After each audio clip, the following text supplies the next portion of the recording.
Vous adorez vos animaux de compagnie, mais vous aimez aussi partir en vacances. Or, il n'est pas toujours possible de prendre vos compagnons avec vous. Que faire pour qu'ils soient bien lotis pendant que vous partez à l'aventure? La SVPA fait le tour de la question pour vous.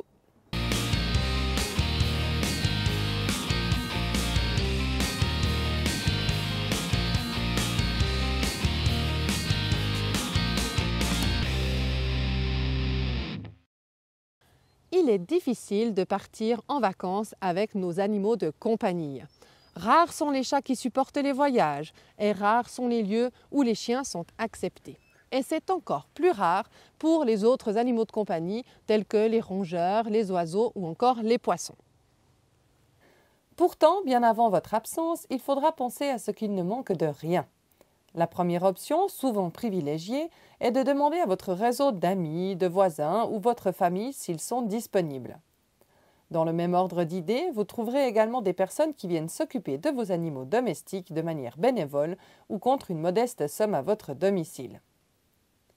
Cette solution convient très bien pour les animaux qui se gèrent, qui n'aiment pas trop le changement ou qui ne nécessitent pas une présence au quotidien. Des animaux détenus dans des cages tels que les rongeurs ou les oiseaux et même les chats peuvent pendant une courte période supporter votre absence et être nourris une fois par jour ou minimum une fois tous les 2 jours. Si vous optez pour cette solution, il faudra alors bien renseigner la personne qui viendra chez vous et, de préférence, lui montrer avant votre départ et sur place les tâches à effectuer.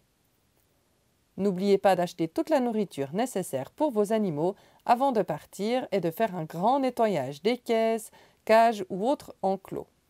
Pensez aussi à lui laisser l'adresse et le numéro de votre vétérinaire.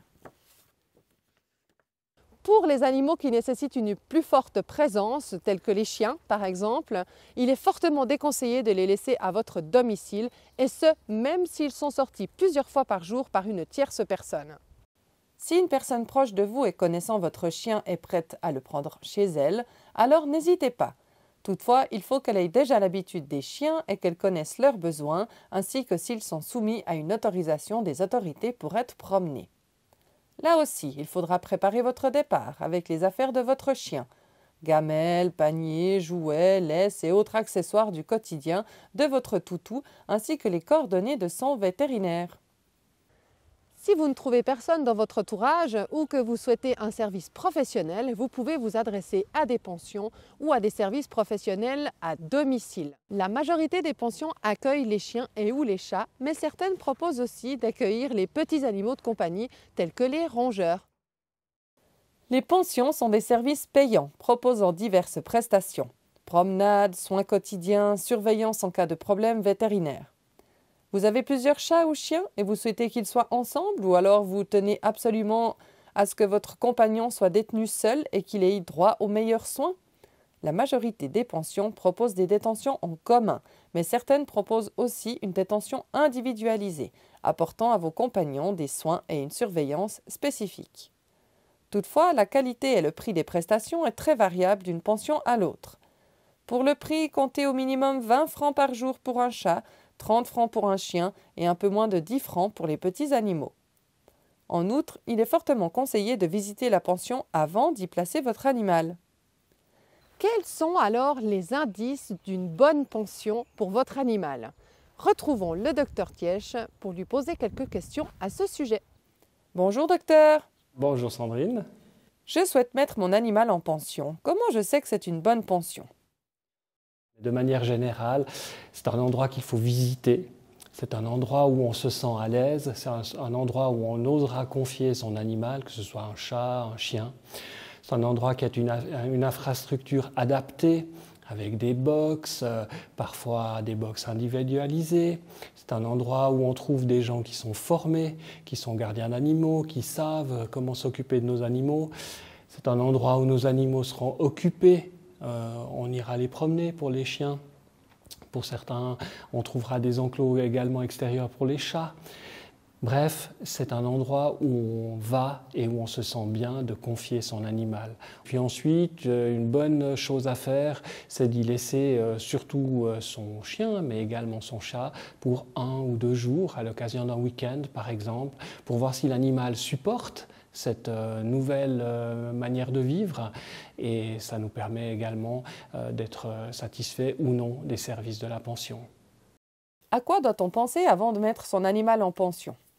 Alors bien sûr, il y a plusieurs cas de figure. Mon animal est en pleine santé, alors là, ça va se limiter à la vaccination. Elle est importante. Un chien, on va demander une vaccination particulière, supplémentaire, qui est la vaccination de la toux du chenil. Pour les chats, on va demander une vaccination complète, à savoir le typhus, le coryza, mais également la leucose. Souvent, nos chats d'intérieur qui vont en pension ne sont pas vaccinés contre la leucose. C'est une vaccination supplémentaire. Il est important de se préparer plusieurs semaines à l'avance, de ne pas faire ça à la dernière minute. La pension va demander à ce que l'animal qui arrive chez elle soit indemne de parasites.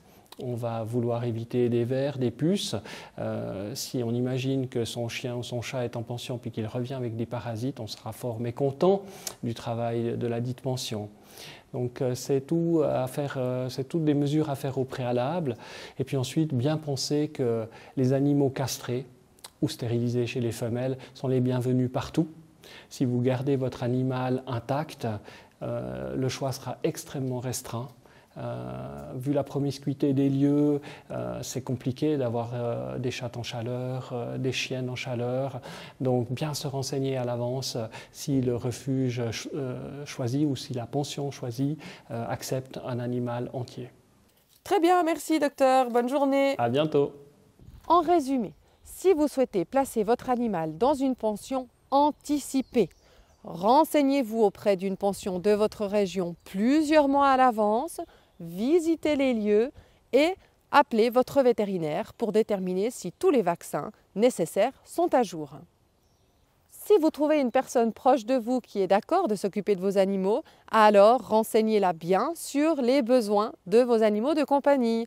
Faites-la visiter l'appartement, laissez le numéro de téléphone du vétérinaire et préparez bien tout avant votre départ. Voilà, c'est tout pour aujourd'hui. Merci de nous avoir suivis et n'hésitez pas à vous abonner ou à laisser un commentaire. Si vous avez besoin de plus de renseignements, vous pouvez consulter notre site internet www.svpa.ch et si vous souhaitez nous soutenir, devenez membre de la SVPA. À bientôt pour un nouveau rendez-vous.